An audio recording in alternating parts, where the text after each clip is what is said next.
Good evening, football fans, and apologies to fans of Titans cul-de-sac.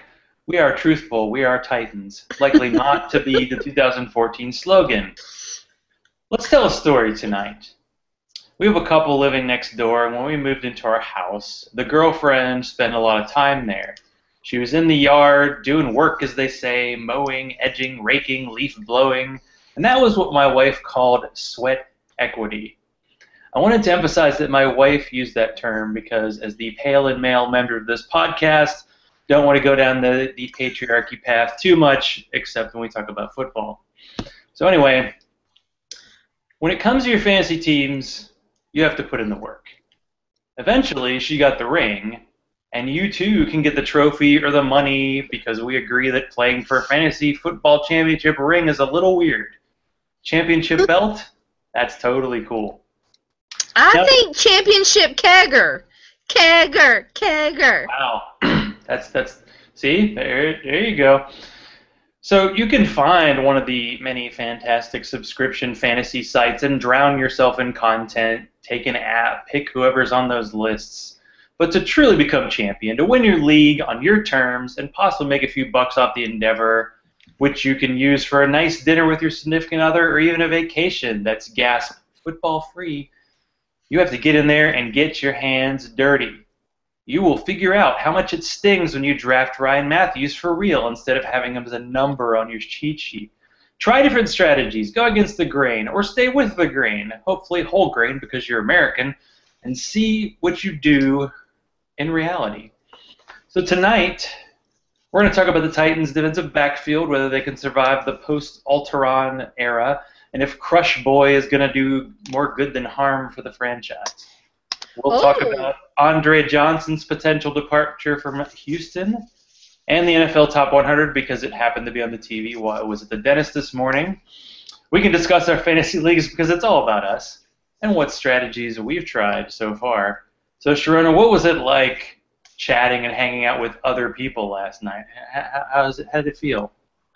It was weird. We were seeing other podcasts last night, Zach. You've got me drinking beer. I guess you will. I am seeing other podcasts. And you are seeing other sports now. So I think that we're growing as a podcast couple. Are we? So what show were you on last night?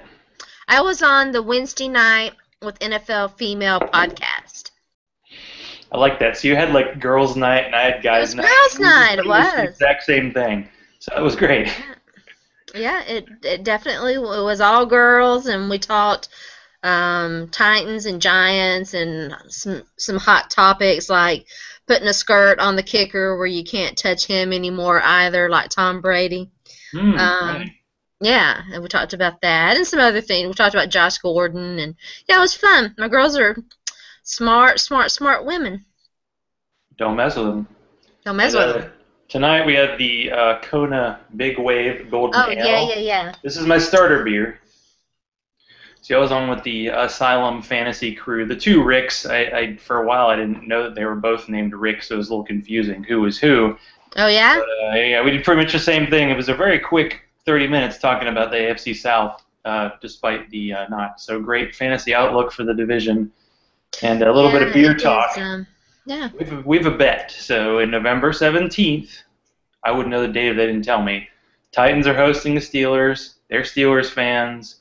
Have a bit of the accent going, and we already have a bet that the loser will have to drink a warm, icy light with mango. Now that's Iron City for the uninitiated. A former official beer of Pennsylvania, because it was the beer of like the steelworkers. Now the fact that there's a light version and there's a version with mango in it, well, things happen. Mistakes were made. Mango and steelworkers don't seem to go together, but all right, I'm not here to judge. I am drinking another local brewski, Yazoo Pale Ale Dos Perros. Very kind of like Negra Modelo. It's a little dark beer. It's nice. If you have not checked out the local beer scene here in the Nashville area, you should do so. Exactly. Yeah, I have a second beer. We'll see if I get to it. It's from a beer maker in Athens, Terrapin. This is I've had actually that. chocolate peanut butter porter. Oh I boy. know I haven't had that. See, I No. can make fun of like mango and light beer, You but don't totally mess with my can. chocolate peanut butter porter. Anyway, It so sounds and lovely. it's already like it's forgotten in the sports zeitgeist with the LeBron mania. But a couple days ago, we witnessed one of the oddest soccer games I've ever seen in my life, in which the Brazilian team got absolutely demolished by Germany, Shellacked. destroying the spirits of an entire country. Yeah. I was trying to think like to compare a football game to it. Like I was like, well, maybe the Super Bowl, except it would have had to have been in Denver, like for it to even be close. And I don't even know if 43-8 is comparable, but I was trying to think of the most shocking like blowouts I'd ever witnessed in football history. And so I had a good one and a bad one. We'll start with the bad one because this is how I go. It was Parents' Weekend. I think my freshman year in college, and Missouri was traveling to Texas A&M, and they lost 73 to nothing. Holy moly. And that was the game in which like every Texas A&M running back was like drafted in the first round next year, and they showed highlights of them basically destroying Missouri. Um, I can't say Missouri was that good back then. They always went 3-8 when I was there, but yeah, 73 nothing. You don't expect That's that's epic suckiness. that. Yes. So you Do have you, one do you, of your memory. do you want me to tell you? Well, recent memory. I moi was at the Green Bay Packers shellacking of your Tennessee Titans back in 2012. That was 2 years ago. Yeah, they got. Was that the one in They Green Bay, or was that at home? It was at Green Bay. Hmm. Wow, Lambeau Field, nice. I was at Lambeau Field watching the Titans get the shit kicked out of them all over the field. Sorry, Mom. Yeah, they got blasted by. I was at the Bears game with a friend of mine who's a Bears fan. It was pretty rough, but I was It was comparable to that. I was trying to think of a positive one. I was thinking of the 1999 like home game against the Jaguars, who were like had the best record in the league, and McNair threw like 5 touchdown passes, and they beat him like 45-14. And sadly, they couldn't catch the Jaguars, but they did defeat them in the playoffs later that year. I think the first time in NFL history that one team has given a team all three of their losses. That was kind of fun because it was a Yeah. rare opportunity in that era for Eric McNair to actually be Eric McNair. He was usually hand the ball off McNair, Yeah. especially in that sort of early time in his career. So we'll transition to a little bit of Titans news. So did Well, you let me get to tell you hear? my Oh, let me oh, tell you you have another one. I'm sorry. my I get ahead good of game. I myself. want to give you my good I'll, game. I'll drink in. I speaking of Packers, was at the 2004 Monday Night Football game where McNair threw like 5 touchdown passes. The Titans were not very good in 2004, but they beat the Packers in Green Bay at Lambeau Field on Monday Night Football. I've got a great picture of the scoreboard. It was like 48-10, maybe 9. I don't know. It was it was pretty awesome considering how, I mean, everything. Well, I was thinking, so okay, they played him in 2004, 2012. So let's start booking our plane tickets Yeah, for right. 2020, because that's the next time they're going to play the Packers in Green Bay, because it's a 8-year, 4-year cycle. They play them every 4 years, and then they But rotate home and they away. played them in the preseason pretty regularly. Yeah, it seems like they try to get the teams to play like teams that aren't that far away in preseason. Like you don't see the Titans playing like the Seahawks in preseason, but I don't even know what their preseason schedule is. But I I don't know. mean, They played the card. They played the card. Well, they did play the Seahawks. Well, the Seahawks came here to play in Nashville, and then they played Arizona. Came here, played here. So anyway. So you're saying I'm not in complete control of the facts? Okay. No, I'm just saying. Yeah. Well, at least that seemed to be my Oh, shut up recollection. now. I'll go sit. Yeah. They're playing, I think they're playing the Falcons here, and I think it's the weekend that we're doing like our local fantasy draft. Because the last time we did our draft here and then went to the Falcons game, that's when Vic tore his ACL. Yay! Oh boy. We've had some memories here, but so I don't know if it was yesterday or the day before. There was a local radio station did an interview with Mike Munchak, and I would recap it, but someone would have to wake me up from my coma. It was kind of Munchak-ease, like he learned kind of the Fisher method of not really saying anything ever, Answering your question, but not in a giving an answer. very steady voice. I'm intrigued at it as him as a coach because you kind of get that idea of a coach as like a really fiery guy, but he really wasn't, that kind of guy. And it made me. It didn't change really my opinion of him. Like, I'm kind of glad the Titans, didn't give me an extension. Okay, he's back to where he was before, offensive line coach. Great, it's with the Steelers. Oh, I don't know. So I guess you didn't hear that, or I I don't did know what not. you said. I did not get a chance to hear that interview. I was a bit out of pocket for the first couple of days over the weekend. Excuse me, for the 4th and the first couple of. That's because beer. The first Yeah. couple of days this week, so I was very ladylike about it. So yeah, I happened to miss that. It doesn't surprise me that that Coach Munchak was his usual laid back, I'll give you the answers that I want to. Yeah, I still think I don't know. He was like the guy who kind of won the lottery but didn't go crazy about it. He's like, I got a head coaching job when I probably wouldn't have even interviewed for any other. I mean, it was the perfect storm, and it kind of left us homeless. Not quite homeless. Maybe our car flew away, but other than that, it was 3 years. We got over it. He's in a good position. Maybe we're in a good position. We're especially in a good position in the defensive backfield for the Titans. Tonight we can discuss the position that's actually, at least at the defensive position, seems the most steady.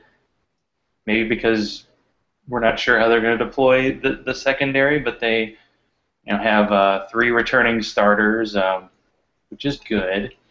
And then the return of who's going to take Alteron Werner's job.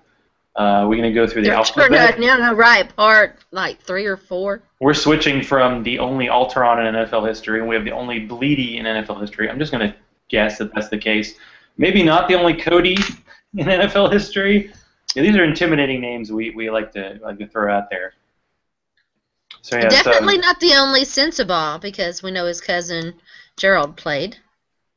I know. So we have Michael Griffin and Crush Boy, safety starters, and then we have McCourty, and then who is the other starter at cornerback? Cody Sensabaugh was the nickel corner last year, and I think he played some of that before, and he's had a little bit of experience on the outside. Bleedy Ray Wilson, I believe.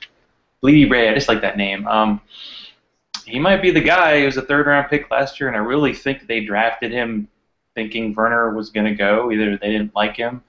They never quite seemed to warm up to him. They never seemed like they were sold on He had to him. earn his spot. Like when he was Every a year. rookie, he made all those crazy plays. He just would always cause a turnover at an appropriate time. And last year he was kind of like that for the first half. Like the defense was really good, and that kind of faded a bit. But he seemed pretty good as the second corner, and he actually didn't break the bank when Tampa signed him. But the Titans had a plan, and their plan was, well, we'll find out what their plan is, right?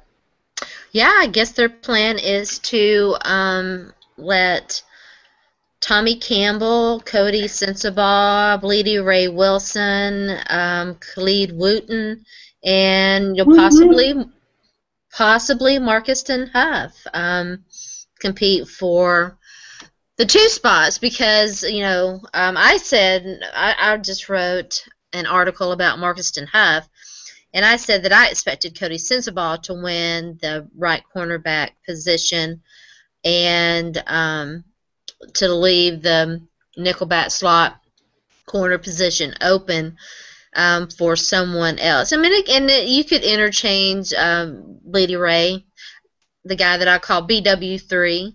You could interchange him certainly in that equation. But regardless, there are the two cornerback spots that are a little bit up in the air, and possibly that third safety spot.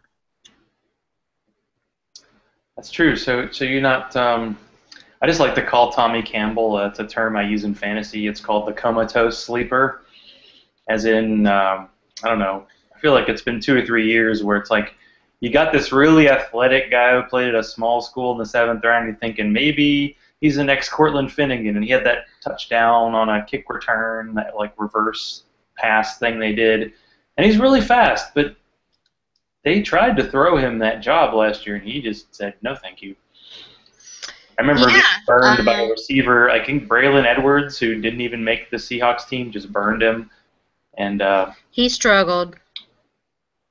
He didn't even play that much in. It seemed like he didn't play that much in special teams. Though maybe it's. He ended up on injured reserve. He had some sort of injury. I don't remember now what it was. When he failed to win that competition, it definitely didn't. He did not recover well from that. So. Yeah, I wonder if that's one of those things you don't see or don't hear about in the NFL, like. Maybe the position coaches were kind of telling him, all right, you got this thing, you got this job, and they were talking him up, and then he didn't get the job, and maybe that just affected him. And plus, guys get hurt a lot. It's the NFL. Yeah. It's a tough sport. Yeah, Wooten, wasn't he? He was like the 6th round pick last year, and then he ended up on the practice squad, so he's gonna struggle to make the squad. Yeah, I think that they would have kept him on the 53, except that they just didn't have room. With everything that they needed to do. He did end up back on the 53. Made some noise on the practice squad, on special teams, and so I don't know. Yeah, I mean, from what I saw of him in camp last summer, he's got return skills for one thing, and he's a nice size guy. So I guess we'll see. I mean, he kind of strikes me a little bit more as an in-the-box safety built-wise, but we'll see. So maybe he's like in the style of the really big corners that the Seahawks were drafting. That NFL was like, oh, tall corners, they'll never do anything, and now everybody's looking at tall corners because they worked really well in Seattle when they weren't getting suspended for PEDs, but different story. So at safety we have Michael Griffin, and I think the story from last year was the fact that Griffin didn't really make much of a story because 2 years ago he signed that giant contract and looked absolutely terrible, and then last year he was just like a normal NFL kind of safety and didn't really embarrass himself. Looked okay. I don't know if they're going to keep him for the length of that giant contract. I mean, he's got like 3 more years. And then the veteran, Crush Boy 31, Bernard, the P stands for personal foul, Pollard.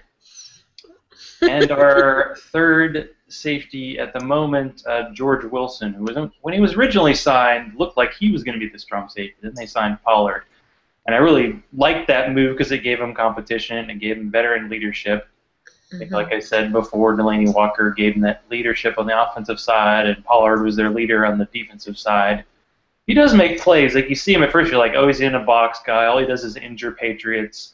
A tackler, hard hitter, occasionally a little late with the hitting, but he actually was pretty solid in coverage last year too. Yeah, I thought they had a very good season for the Titans.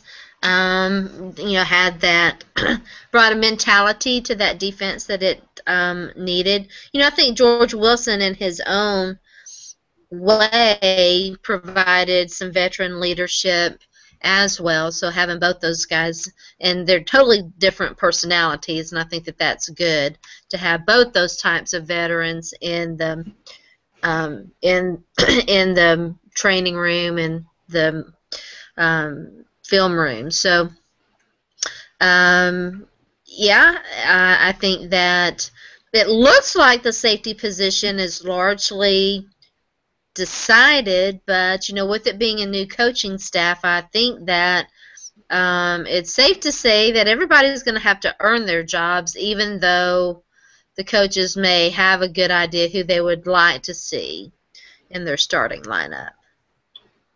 Think there's anything to be said about the 7th rounder? Was it Damian Stafford? Stafford?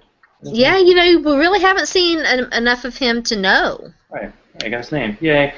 I know, yeah, because he made the team over Wooten, and he was playing some special teams, but I don't think he got on the field for any defensive snaps, or not many. So not tell very me, many. So what do you think about this draft pick? You're the one who's been doing the film study, grinding the tape, as they say. He's an interesting guy. Can play cornerback and safety. To me, I think that he's a cornerback. Even though he played safety that 1 year, he's a cornerback, and I think that is maybe going to be his natural position. Although I guess we'll see. Things can change when you get guys in and put them in pads and watch them play. I think that there's definitely opportunity. He's fast. We know that he's fast. You can watch film. I really want to eyeball him in person and see what kind of moves he can make and how he handles himself on the field before I really say. But sure, I mean, there's going to be a competition, and you would think that he will get his chance to earn a spot along with these other young defensive backs who really haven't played that much and definitely haven't played for this coaching staff. Well, they're definitely throwing numbers at the position. I don't know if you compare Huff to maybe like Honey Badger or someone like that who was kind of like a corner in college and then moved to safety, but then, I don't know. I mean, the nickel corner is pretty much not a starter, but plays more than half the snaps, so it's a very important position. And yeah, as we've said, the Titans threw numbers at the position. It's just a matter of finding out who's going to be that guy.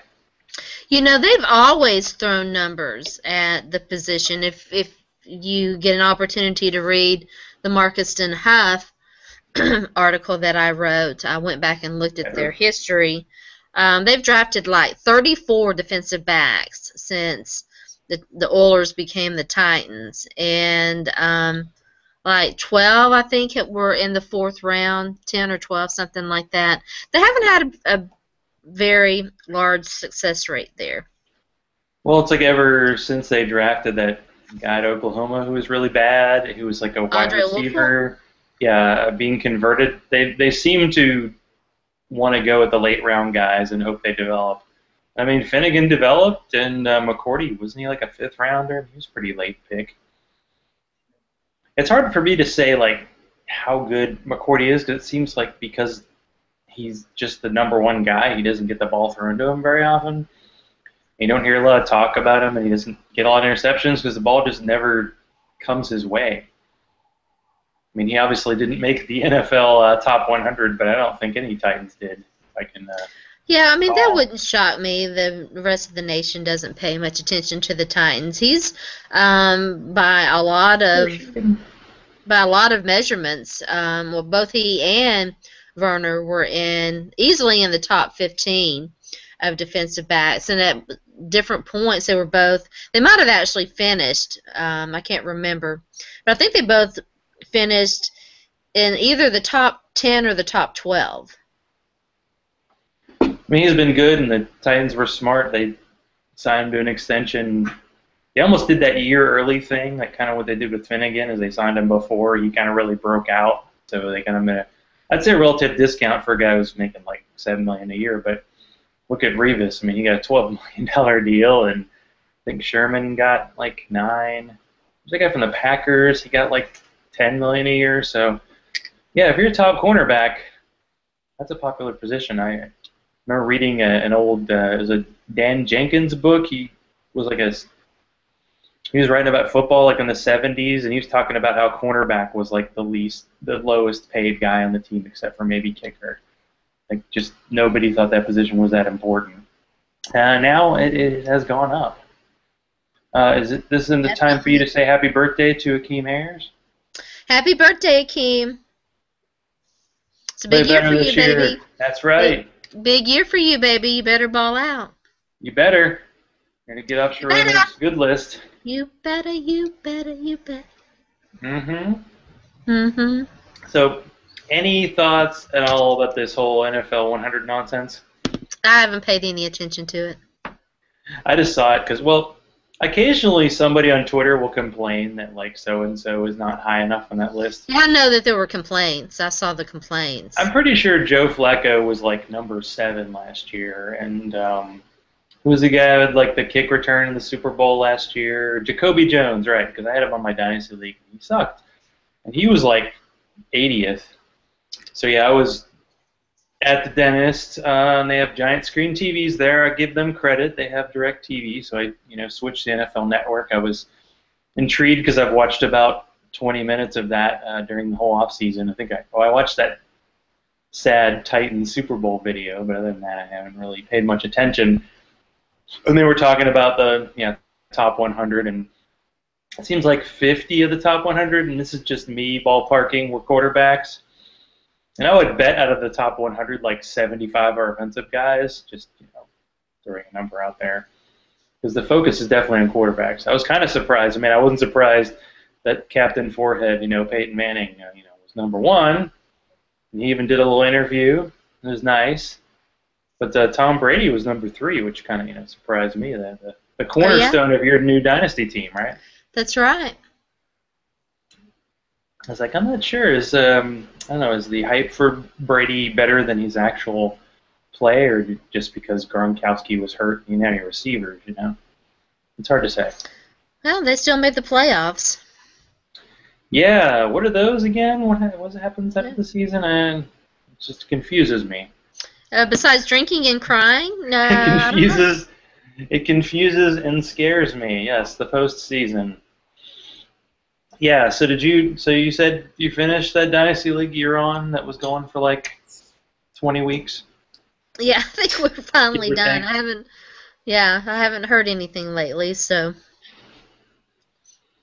I think that we are done. I've joined another one, so I officially have 2, and I'm waiting to hear back from my good friends Zach and Ricky to see if we're doing one locally. The first ever 3-person fantasy league. It's gonna be awesome. Yeah, it looks that way. Do we have any other friends in Nashville? I know people in Nashville. We'll get them together for a draft. Yeah. I know the MCM people, and they might like you more than me. That's hard to say. Get Danomite in there. I played in there. I participated last year in 2 of their leagues. So I don't know. We'll have to work that out. Yeah, I finally broke the seal on leagues. I did a dynasty mock where I just went nuts on receivers, and I did an MFL 10. MFL 10's a weird bird. It's like you pay $10, and the winner gets $100, and you basically, in the league I'm in, it's draft and forget. So you basically draft, and whoever has the highest score over the year wins. So it's a best ball league. Different leagues definitely challenge you in different ways. Like doing a dynasty league, you have to think about it totally differently than a redraft. And doing a best ball league makes you think, well, maybe I should go for those high-end guys who have the 2 catches for 7 yards one week and the 7 catches for 100 yards and 4 touchdowns the next week. Hello, T.Y. Hilton, guys like that. Because you don't have to worry about it. The league automatically puts your best players in there. And then I'm doing this crazy league that Scott Fish put together that has 240 people in it. So it's 20 12-man leagues. Yeah, I'm doing one of those. Oh, you're in that? The crazy super flex? Because it's a I super don't. flex. You can start a quarterback as a flex, so you can start two quarterbacks, and you have four total flex positions. So really, you can have a lot of different draft strategies in there. It's pretty No, crazy. this one is that kind of league, but this is a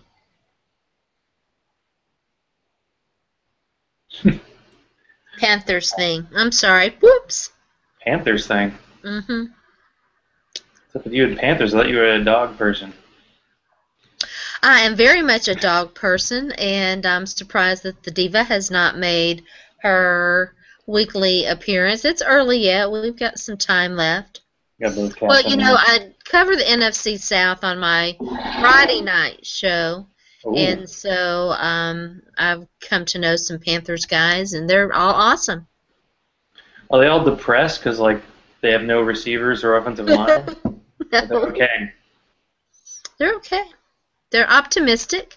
They drafted Kelvin Benjamin. Right. Yeah, I took him in that MFL 10.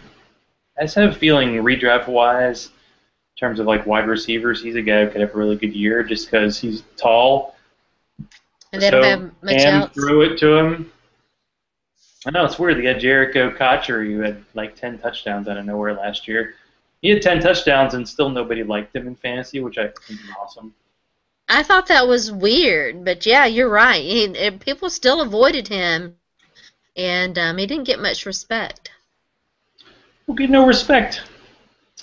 Well, Get no you think of respect. the guys who kind of fade out of the league, and then you think of guys like Cotchery's been on. What was it gonna be like his fourth team or third team? Hey, still hanging around, still making NFL cheddar, which is a good amount of money. I actually saw a story today about LT2 selling his house in San Diego for like 3.5 million. It's like I think it had a hidden room involved. I think somebody said that a bunch of fantasy people should get together and buy it and make it into some kind of fort. Shrine. Yeah, exactly. As you know, the change in our couch cushions, we can afford that. But yeah, I was put in an interesting position because I had this. I haven't had like a pick in the middle of any draft I've done this year. I've been 10th, second, and I think 10th again. So it's weird when you draft on the ends because you have all that time between. And you're just like, all these guys, all these great players are going to be gone. And when you first start your draft, you're like, I want them all. They're so pretty. So yeah, I had the second pick in a draft where you could start two quarterbacks. So at the second pick, I took Aaron Rodgers. I think you can look at a lot of fantasy info and you can crunch the stats as it were. But the only thing that stood out to me was that the number two like consensus running back last year before drafts was Doug Martin, and he did nothing. He got hurt. I was just thinking, everybody falls in love with these running backs, and then the next year there seemed to be a totally different batch It of is. running It's backs. definitely a flavor of the month feel to running back, and and it's so driven by luck and injuries and just a variety of things. With quarterbacks, you usually tend to know what you're getting. Yeah, quarterbacks are pretty steady. I mean, what kind of blew me away is I was just looking at, I think it was my fantasy league. It was one of the sites that do like the ADP, average draft position. And I just decided for fun to look at the 2013 numbers, and the top running backs. I think Adrian Peterson was the only one who was stayed in the top four, and the top six receivers were the same guys as last year. So it does bring a little bit of credence to the whole idea of, well, if you don't get a top half of the first round pick, take a look at the receivers or Jimmy Graham. In some cases, people were going with Peyton early on there. I mean, it's a definite challenge for the people who live in the late round quarterback lifestyle because if you can start two quarterbacks, then you're kind of waiting. And I think we're like in the eighth round or something, and about 25 quarterbacks have gone. So I took Aaron Rodgers, and then I've been waiting on that second quarterback. And I'm kind of wondering, who I'm going to get. Who's left now? I think Andy Dalton might still be there, but I saw that like Philip Rivers is gone and Ben Roethlisberger is gone. But I was able to pick up on guys like I actually went because I have 7 picks so far. I've actually taken 4 running backs because, like I said, 4 flex spots.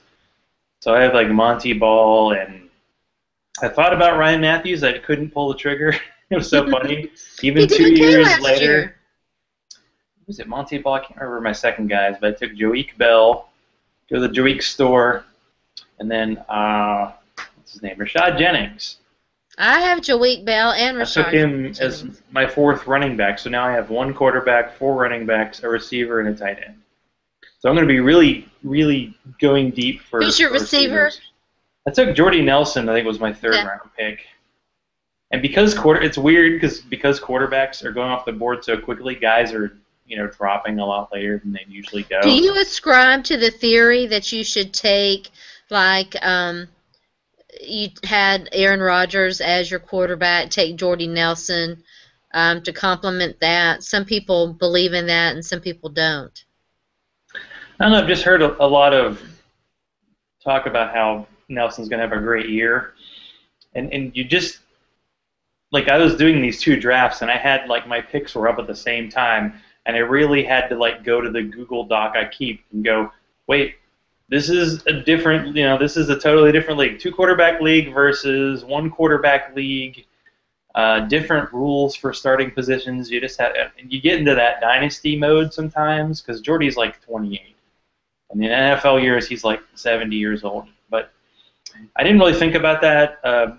Sometimes you think about the idea of, can I possibly stack my team to all have like the same bye week so I just get obliterated that week, but every other week I'm strong. But it's a lot of mental power that I don't have. But yeah, I'll get double touchdown. That is a cool fantasy term. The double touchdown. I got both guys. Woohoo! Yeah, I mean, I think that there's something to be said for it. I kind of ascribe to that theory. Well, I mean, that was something I was talking about last week. One of those simple fantasy rules is like find the guy on the good offense who might not be that great. Like I think Jared Boykin in that MFL 10. He's like my 6th receiver, just because they drafted all those receivers, and you just think, oh, those guys are going to automatically slide into a job. It's like, well, this guy was an undrafted free agent, and you really had to earn it. And quarterbacks, they like their guys. I think Aaron Rodgers kept James Jones around a couple years just because he had that familiarity. So I think. Yeah. And Aaron Rodgers likes Jared Boykin, speaks well of him. I know, and the Packers seem to do really well with their receivers. They drafted 3 this year, so yeah, that should be good.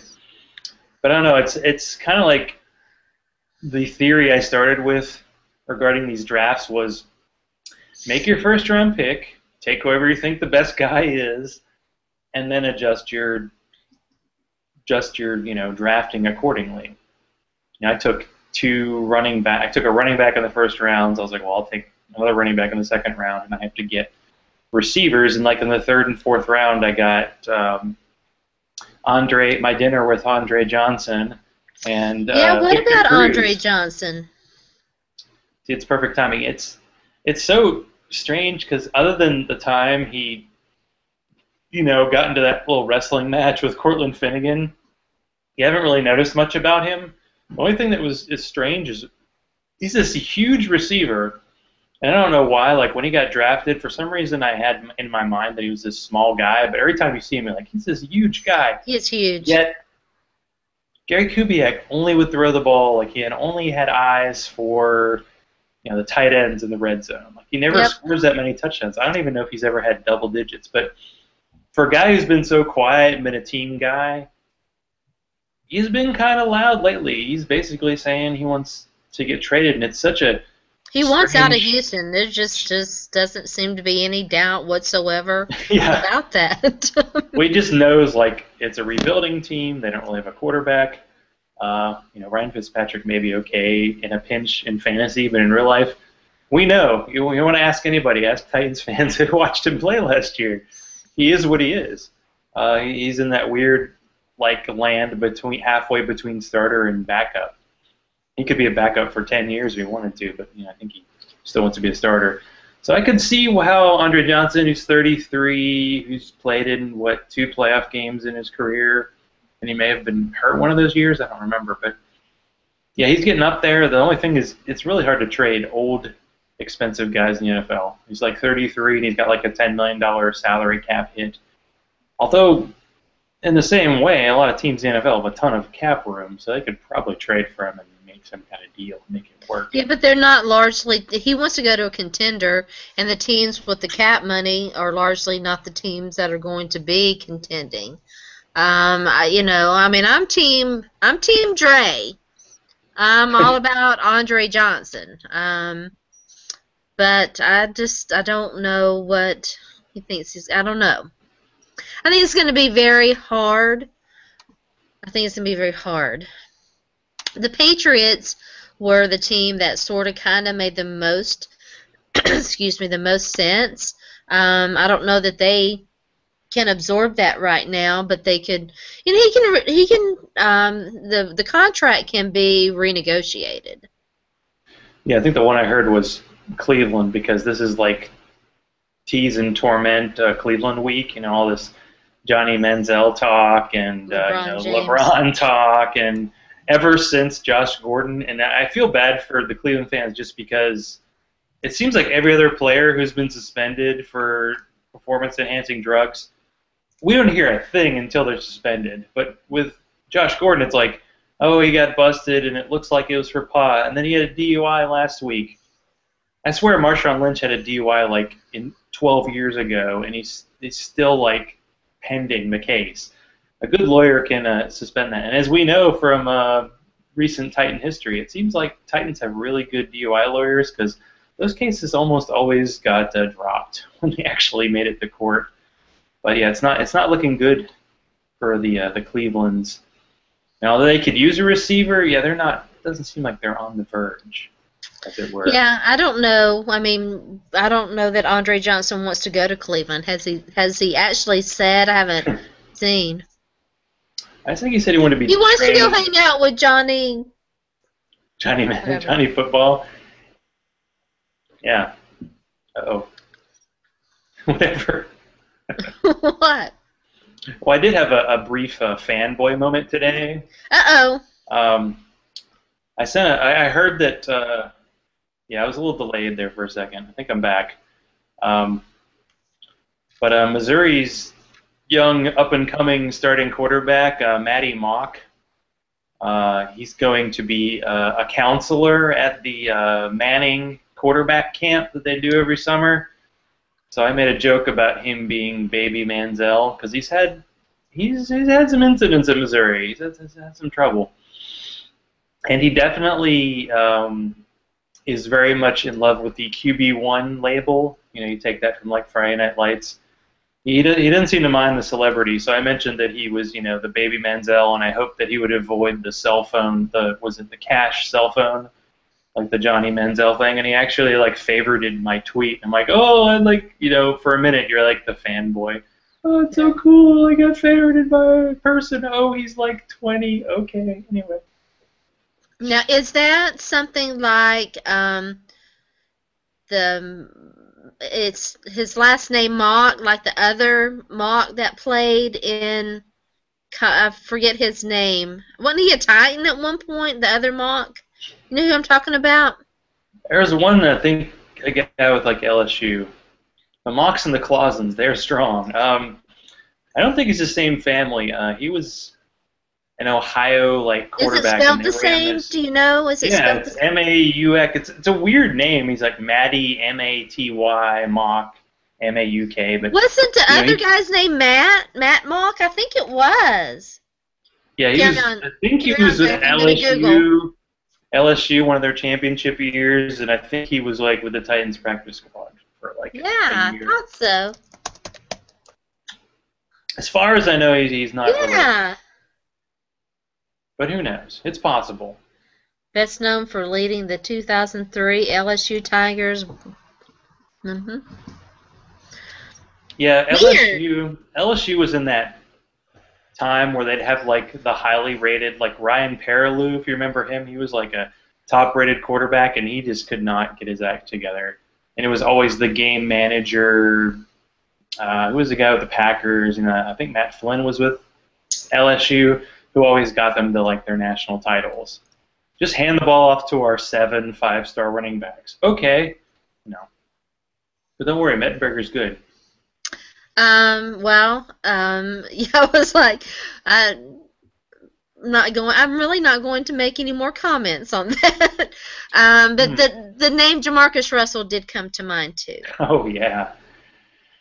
Wow. Yeah, that was definitely a sign against giving a guy like $28 million off the bat. So it seems to make sense that the first round pick only gets like $20 million over 5 years, which it's good. Yeah. I can learn it a little bit.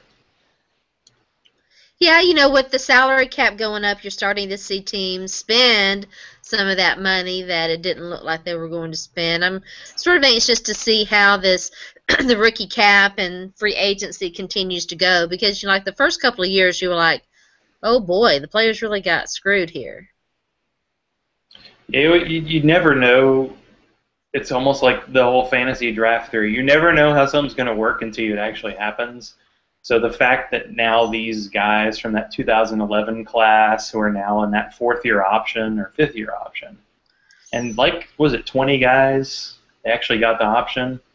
Jake Locker was not one of them, but it gives the team an option for an extra year, but then they have to pay him pretty well in that 5th year, and then they're going to get that big contract extension. Yeah. Unless, they're like Alden Smith. Oh, that was another Missouri guy. Woo! Way to go, Missouri! Mizzou! I was actually surprised. I think this was confirmed. Like, Dorial Green Beckham got kicked out of Missouri, and everybody thought he was going to transfer to a 1AA school because he could play, and then he decided to enroll at Oklahoma, and I think he's eligible this year. I'm like, I don't know. Okay. Sounds good. Yeah, I saw that, and Stoops is all aboard that train. Before we get totally away from the show and whatnot, did you happen to catch the article that I tweeted about players in locker rooms that had the information about Jason McCourty and Bernard Pollard being very particular about their spots in the Titans shower room? No, I think this is a good potential story, I was crying with laughter. It's fantastic. And look, Jason, Bernard, I can respect that. As someone who's very particular about clean and being clean, and like I wash my hands easily 50 times a day. It's crazy. I'm like, OCD, wash hands, for Jason, I think they said it was on the left, and Pollard likes that middle shower, and woe unto you if you take his spot, because you're moving if he wants in there. Don't mess with Crush Boy in the shower. Would you mess with Crush Boy? Would you be like, nah, dude, I'm in the shower? I mean, seriously, you know that he'd tackle you right there. Well, in a way, I don't blame NFL players for being particular, because they're kind of creatures who have a habit in a way. You want to put your socks on the same way. And don't forget that a few teams have had issues with like staph infections, so be like, you know what, I'm just going to stay in this one spot and feel comfortable. Yeah. Nothing bad's happened here. Don't mess with the shower shoes. Yeah, they wear flip-flops, but yeah, I'm cool. Of course. Yep. Huh. Where's Jake Locker shower? They did not. Those were the They did happen to mention another Titans player who went nameless.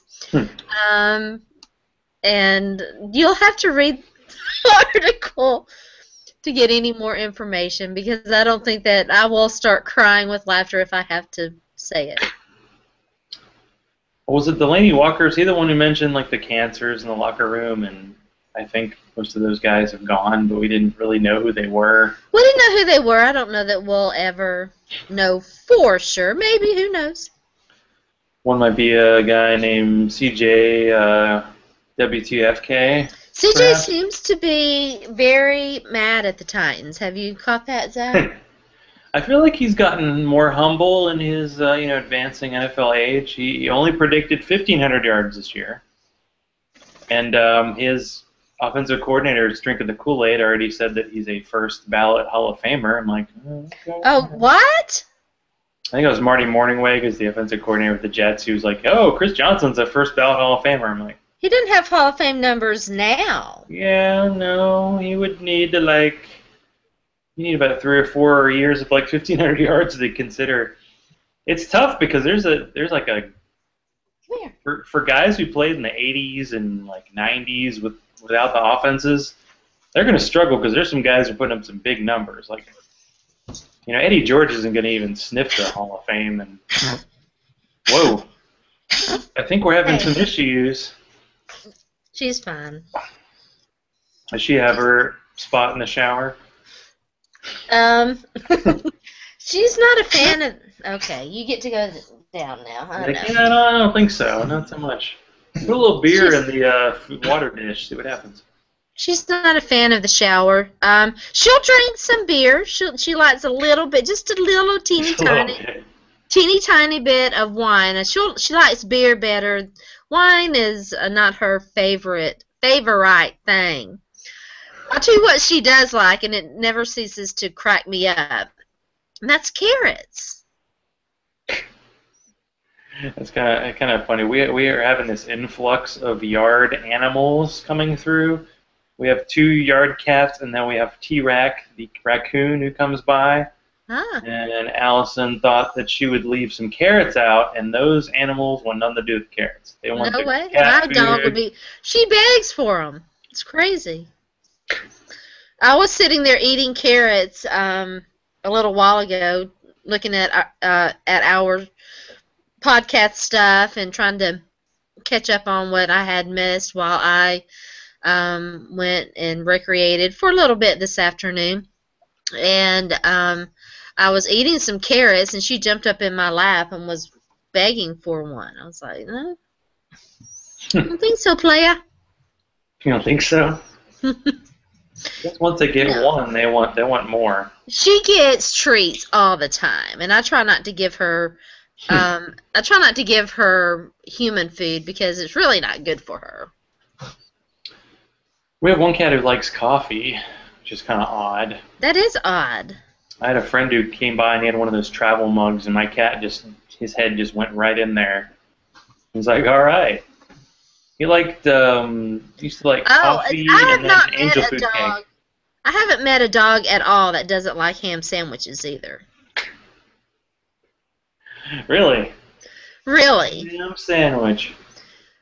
Ham? You cannot eat a ham sandwich Well, around spicy a dog. mustard, or are we going on that trail? They go crazy. Huh. Intriguing. Well, my parents have dogs, and they just go nuts for any food. Dog's like waiting for you to throw a piece of bacon, and he'll catch it.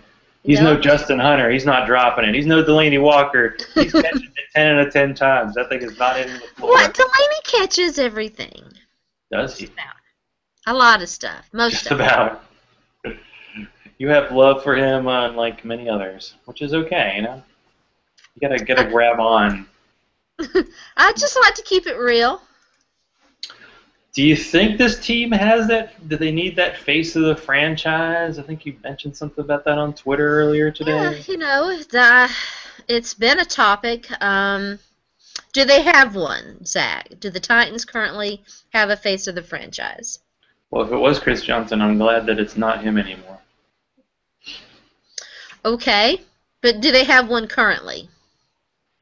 I don't think so. It's like the best player in their team is probably Jarrell Casey, and nobody seems to know who he is, even though he had a really good year last year. Nose tackle, right? Nose tackle? No? Yeah, I don't get that. A pet peeve?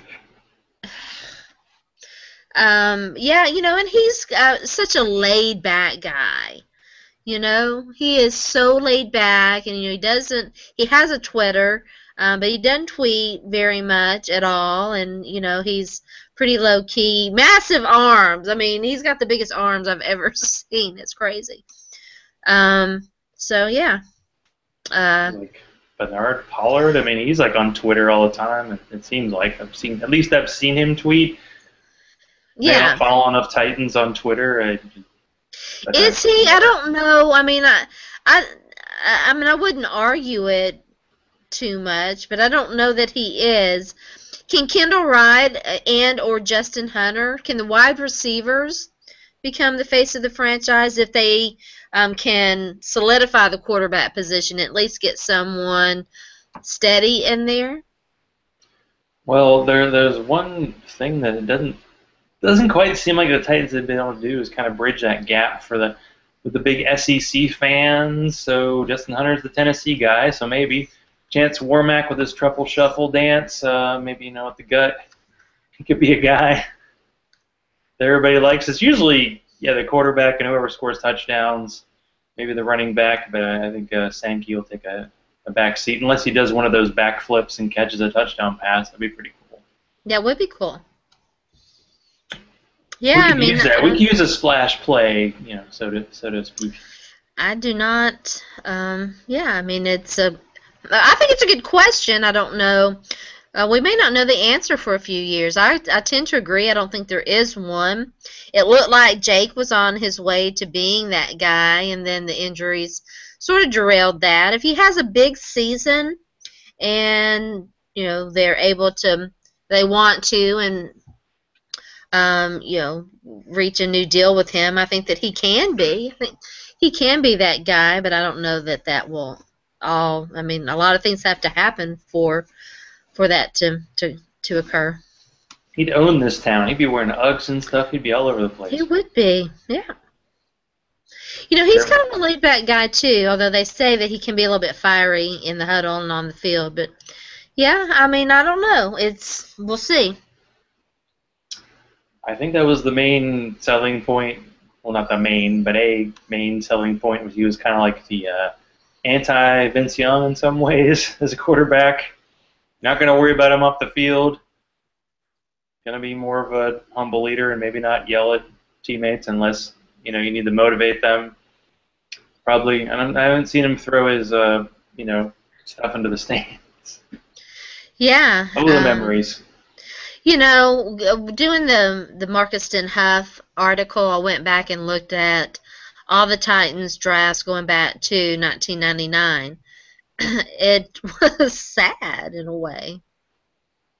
Well, I remember looking at quarterbacks, and it was like they drafted, Whataburger this year, and then like Rusty Smith like 5 years ago. They didn't really take those late round quarterbacks very often. It's like first round guy. Because it was McNair, then it was Vince Young, and then Jakey. So, yeah, there've been some a few picks. I don't know. Titans cul-de-sac. Hopefully we can bring it together. I really now I don't get a lot of rah spirit, but I want the team to beat the Steelers. I don't have to drink that 6-pack of IC Life. The only problem is, don't I have to buy it either way? Because it has to be ready. I suppose I could, where does a man find, and maybe you can help me with this, you're a Nashville, connoisseur. Where does a man find a warm 6-pack of mango icy light, on a Monday night after a football game at like 11:30? It might be a special order item. Yeah, I'd be like, there's a little like liquor store around the corner. I'm like, hey guys, could you hold a 6-pack for me, just in case? But the good news is, question. Because we have all this family from Pittsburgh, I'm like, whatever happens, they'll drink it, and they'll probably like it. So, I'll only have to drink one. That'll be okay. Maybe I'll shotgun it, even though I've never shotgunned a beer. I think that would be a good YouTube video. The depressed Titans fan drinks. What's shotgunning a beer? Well, it's basically you poke a hole in the side of the can, and then you open it, and you have your mouth on the side where you poke the hole, and I guess the liquid comes out really quickly. That's, what I've All heard. right. I would Yeah, pay I know. good money to see I might that. have to do that in the parking lot after the game. Get some Titans fans around. Yeah, man. I think that it adds a little spice to the season to have these little kind of bets. Although I prefer to do bets where it's like involving a beer that I would like. But I don't know. Maybe it's a guy thing to make you do something that you wouldn't like. We have a rule in our fantasy league. You come in last, we rename your team, and we are not Oh, nice yeah? about it. Yeah. And we have the one guy that we want to rename the most this year, and it's going to be fun. I can't wait. What are your fantasy names this year? Uh, well, I had two ideas for my team, and I don't know if one is family safe, but I'll go with it. I don't know. I like the concept of soccer team names where it's like FC, like FC Zelda or FC Atlanta. So I'm thinking of going FCFU as my team name. Okay. All right. I can Or dig. because we're a keeper league and I've been reading the science fiction series, maybe the Zelda Foundation, because I'm the foundation of glory. See, in the book, The Foundation, it's supposedly a 1,000-year trip to the new empire. So it takes me a while to develop my fantasy team. So I'm thinking I'm a few hundred years away from really reaching my fantasy peak. So yeah, it's not working. So I might not use that. But yeah. So far, I only have one fantasy name. I have not decided on my second one yet. Was that the Bouncing Shaziers or whatever it was? No, the Hallow Shaziers. And it's a World of Warcraft thing, and I'm disappointed that I didn't get more kudos for it. Well, I'll ask Chris Cluey, see if he likes it. I bet he likes it. He might be the only person who gets it. Punters are people, too. Punters are people, too. That's the only book by a punter I ever read. Is his. Speaking of which, I was looking at Hourland's Titans depth chart, and they have Brett Kern listed as the place kicker ahead of Maicon Benoni. It's going to be two. That'd be funny because didn't a team try? Oh, the Falcons did that a few years ago. They just decided that their punter was going to be their kicker too, and he just absolutely sucked as a kicker. And they had to sign somebody because it didn't work. I was like, why couldn't a team do that? I just remember because he was with the team once, and I remember Belichick doing that freeze the kicker flag, and he missed the kick, and then he made the next one. I was like, see what happens? But Michael Conan, and he signed with the Bucks for insane money. I mean, like $4 million a year for a punter. Brett Kern, though, the arm wrestle. Come on, he can do it. Yeah, man. I'm pretty sure he's not going to be the place kicker. And yeah, when you talk about the Titans in fantasy, they're definitely going to have the 32nd rated place kicker going into the season because nobody knows. Like, oh, we got a rookie out of Washington, and then we have this Brazilian dude who was like the camp And we saw what Brazilian kickers do. Well, they did score one goal. Well, I wondered, why aren't more maybe soccer players trying out as kickers? Like, I know a couple, wasn't it Australian rules football guys are actually, punters in the NFL because they can do the crazy, knuckleball punt. Who was that guy the Titans had forever who was making, $1 million a year? He was really good at golf. Craig Hundrick. Because what else does he have to do? He was with the team forever. 15 years. I mean, that's strong living. So we have almost as long as Donnie Nicky. Donnie Nicky.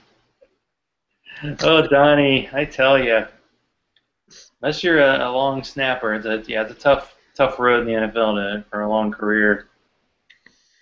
So what do you think, Sharona? So what do you got going on these days? What can you tell us, fine folks, about your goings on? Tomorrow night, you should watch my show. You really can adjusting my seat. How interested Zach is in my comings and goings. You can watch my show, The Extra Point, tomorrow night. George is interested. Special time, 8 o'clock tomorrow night. Eastern, 7 Central. I am currently on hiatus from the radio show.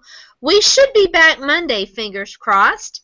And I'm looking forward to that. You can check out my latest look at the Titans draft, 2014 NFL draft selections with Marcuston Huff. I've already done my Daquan Jones, but it has not. I scheduled it for Monday or Tuesday, I believe. So you can be sure to check that out. I only have Zach Mettenberger left to do. Well, check out the Sports by Sharona Twitter account if you want to see a little preview of the Daquan Jones. I saw some of your vines. Oh, I yes, haven't yes. figured out the whole vine thing, but yeah, it looked like it might not be positive. I don't know. I saw a few plays have been washed up. Although, frankly, when it comes to NFL analysis, you can probably find plays where a guy looks great and find plays where he looks crappy. Oh, yeah. You could probably find that with Peyton Manning. I mean, Yeah. that's what something else when they were showing his highlights. Number one player in the NFL.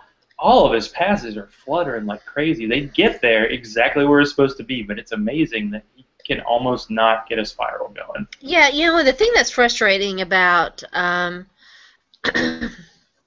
offensive linemen, in particular, not so much with defensive linemen, they get a little bit more time being shown on the play, but an offensive lineman, if he's doing his job, you don't get much of the film on him, right? And so if it's showing the offensive lineman, usually it's because they're doing something they shouldn't have done. It's bad, or it's like a wow play. How often do you see that with an offensive lineman? So, you definitely run into those situations. Yeah, when you see the offensive tackle go downfield and block a cornerback and just demolish him, you're like, oh yeah, he's supposed to do that, right? But it's cool to see. It's still cool. Yeah, I posted a vine of Taylor Lewan doing that. It's like, so they should be doing that every play, right? Maybe not, but not every play, but anyway, I'm working on my latest interview. He's J_ARR because he likes to do a play on words. He works with Numberfire and Top Team Fantasy, so that's coming up. And I'm going to be doing kind of a humor article coming up soon. See, the NFL Network is doing a fantasy channel this year in addition to that Red Zone channel, and I'm going to come up with my own fantasy channel involving some of the best and brightest in the fantasy industry I've gotten to know over the past few years, because I think they would do it way better than Donnie Jones. Sorry, Donnie Jones, you're not a skill position player. You look good, you dress well, but come on. Let's put the experts in there. Let's put the guys, I'd say just guys, not gals, who actually, look like the people who are rooting for the teams. Yeah, you see those crazy fans at World Cup? Those are the kind of people we want to see, telling us who to start in fantasy leagues. So that'll be coming up. Other big site news coming up, but I'm not going to be announcing it just yet. Just keep tabs, Zach_Law. If you want to check out the Asylum Fantasy podcast, I was on that last night talking about the FC South and how it's not that exciting of fantasy football, wonderland this year. Jake Locker. Anyway, so once again, good night. It's been fun. I've enjoyed it. Football talk and beer, always good. Always good. We'll try to get at least a fourth for this theoretical Nashville Fantasy League, right? All right, let's do it. Let's make it even teams. Yeah, exactly. Right. Like 6-team league, start 4 quarterbacks. How's that sound? No? Okay, that's what I thought. Bye, everybody. Wait. Bye.